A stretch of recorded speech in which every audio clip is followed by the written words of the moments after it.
ইয়েমেনের সানায় মহানবী হজরত মুহাম্মদ সাল্লাল্লাহু আলাইহি ওয়াসাল্লামের জন্মবার্ষিকী উপলক্ষে জড়ো হন বিপুল সংখ্যক মানুষ। আল শাব মসজিদের সামনে সবুজ পতাকা হাতে ধর্মীয় স্লোগান দেন তারা। আয়োজকদের দাবি, নবীর প্রতি ভালোবাসা ও আনুগত্যের বার্তা দিতেই প্রতি বছর এভাবে সমবেত হন ইয়েমেনিরা।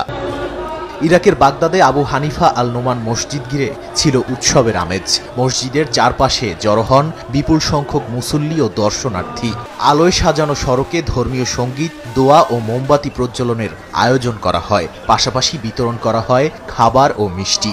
অংশগ্রহণকারীরা দিনটিকে মুসলিমদের সামাজিক বন্ধন ও ঐক্যের প্রতীক হিসেবে উল্লেখ করেন। সোমালিয়ার মোগাদিশুতে ধর্মীয় স্লোগান, নাশিদ ও শোভাযাত্রায় অংশ নেন হাজারো মানুষ।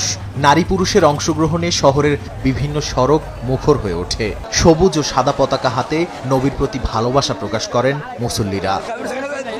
আয়োজকেরা ১,৫৩৮টি উট দান হিসেবে সংগ্রহ করে সেগুলোর মাংস দরিদ্র ও অসহায় পরিবারের মধ্যে বিতরণ করেন।